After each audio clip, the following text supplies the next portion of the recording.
নমস্কাৰ, মই আপোনালোকৰ ওচৰলৈ আহিছোঁ দুটামান কথা লৈ পেলাই। দিগন্ত দাৰ গাঁৱলীয়া ল'ৰা দিগন্ত দা ইউটিউবাৰ, আৰু তেওঁ ইতিমধ্যে মৃত্যু হৈছে।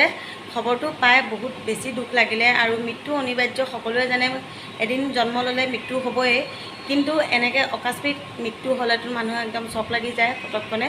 আৰু অকস্মাত গম পাই কথাখিনি বহুত বেয়া লাগিলে। আৰু মই পালোঁ ইউটিউবাৰ ৰুণজুণ বাৰ ভিডিঅ' চাওঁতে মই গম পাইছোঁ, তেতিয়া দাদা ঢুকালে বুলি খবৰটো পাই বহুত বেছি দুখ লাগিলে। আৰু দাদাই প্ৰায় ফেমিলি ভিডিঅ'ই দিয়ে।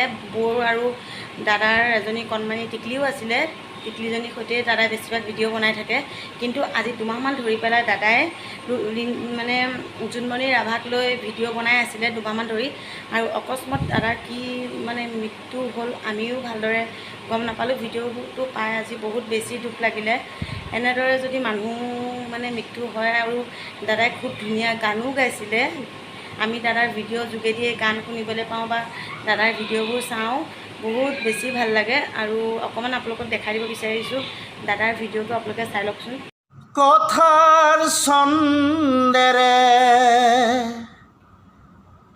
লিখা হোৱা নাই মোৰ এই কবিতা। দাদা, আপোনাৰ আত্মাই যে শান্তি পায় আৰু সদ্গতি পায়, তাৰে ভগৱানৰ ওচৰত প্ৰাৰ্থনা জনাইছোঁ। আৰু বৌ আৰু মৃত্যুক যেন ভগৱানে শক্তি দিয়ে, ভালে ৰাখক, সুমংগল কামনা কৰিলোঁ। ওম শান্তি।